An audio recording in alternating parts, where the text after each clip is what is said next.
I just unplugged the fan that's keeping it cool up here, so pardon me. You have any Grey Poupon?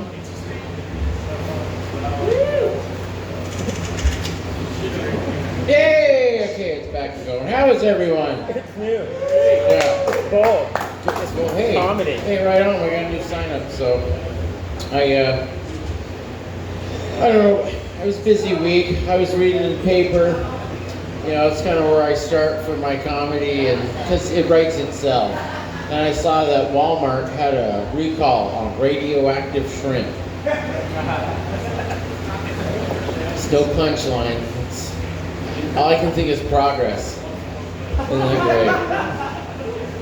But then I also saw Gary Busey was in the paper a little bit. That's terrifying. He was arrested and he went ahead and pled guilty to groping a woman without her permission. And sometimes with some stars, he goes, there's a money grabber right there. You wanted Tom Cruise or whoever, you know, some hot Hollywood star to grope you. But like, you see Gary Busey, like, no, I believe it. I believe it 100%. But, hey, creepy homeless guy who looks like Gary Busey, get away from me. And but then, of course, the big headline for the week was the Menendez brothers. Saw that. They all got denied parole. Does everybody know who the Menendez brothers are? Yeah. Yeah, there's the guy. Well, I don't know if we cheer for it, but show of hands would have worked too. But the Menendez brothers, so they've been in prison since like '89, and they got denied parole. And Eric Menendez, his wife said that it was a setup, and that like the parole board just wanted to make like a publicity stunt, get a little airtime, and it was all a big setup. But the biggest shocking I thought to that was like, his wife? This guy's been in prison since '89, he was like a teenager. So like, of course me, curiosity bug hit me, I researched it. Like, he's been married since 2003. Like that's 20 some years. That's a long time to be married to someone.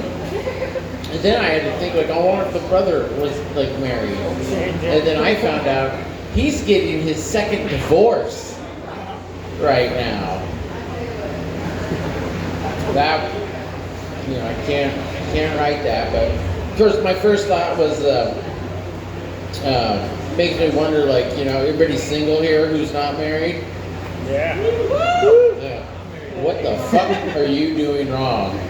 These guys are out getting it, and they've been in prison their whole lives, so you should think about that.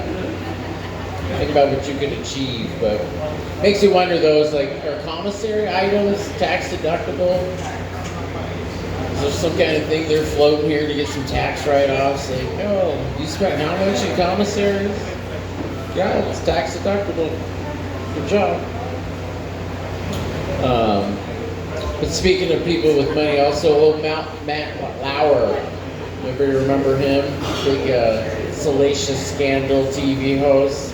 I don't really remember what the hell it was, but the headline said $28 million exiled star, Salacious Scandal, blah, blah, blah, blah, blah, is plotting his comeback. There again, curiosity. So, like, well, if you just had that $28 million in a simple savings account at 3%, that'd be like $840,000 a year you'd be getting. You know, I'm like, well, shit, you know, and I look at my coworker and I was like, I could probably live off that. And my coworker, he looks and he says, dude, that is the dumbest fucking thing I've ever heard you say. You live off significantly less than that. I think you could live off the $840,000. Like, you know what? You're right. I always hate that too when they call you out at work too. And you're like, you know what? That was a pretty dumb statement. I think I could live off that. But I also heard the Disney wants to do a remake of the '80s movie Wayne's World, and they want the people who did the movie White Chicks to do it. They want to call it Wayne's World.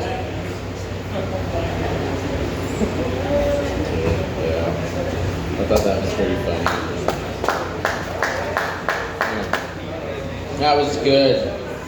All right, thank you. But no, at work, I got a guy at work. We call him the kid because he's young, right? And even when I got there, he was young. And so he finally started smoking like after he was 18. So he was 20 something when he really started smoking. And then next thing you know, well, I should tell you first about the kid is that I call him stoic at work because he'll stand there at the counter. Because he's 20, what is he now, 25 maybe? So whatever is that, what generation is that? Anybody know? Gen Z is what they are. So you always hear about them, how they just are kind of stone-faced. You know, like customers, he knows what he's talking about, but his customer service skills are just like top-notch, just stone-faced.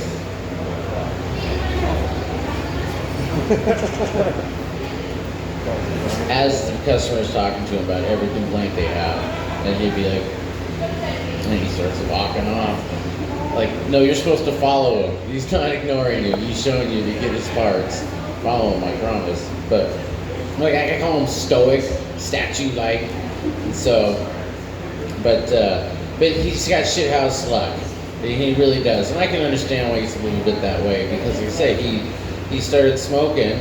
And so he's like 20, you know, when he actually really started smoking, quote-unquote, out of the closet. And all of a sudden, Washington State passes the law, you have to be 21 to smoke. So he's like, fuck, I've got like 5 months to go. What am I gonna do? I'm like, I don't know, kid, that's just some shithouse luck, but don't tell anybody. I went ahead and bought him cartons, and I'm like, fuck it, you know, you should be, if you're old enough to join the military and kill people, I'm pretty sure you can buy a pack of cigarettes. That's how I've always felt. But so like that sucks for him. So now he finally turns 21. Now he go to the bar and drink. And what happens? Like the middle of the beginning of the COVID lockdowns, where they shut bars down. And I'm like, ooh, that's some shit house luck, brother. You know. So, but he's great. But anyway. The other day, he's standing there at work all day.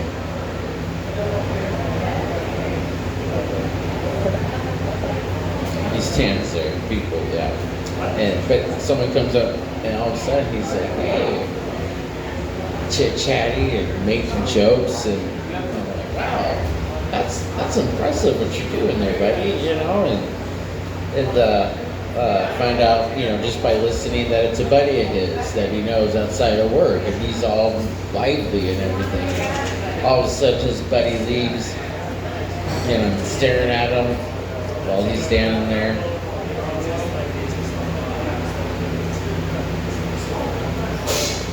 At work. And I said, man, I know what Geppetto feels like. Look, he is a boy.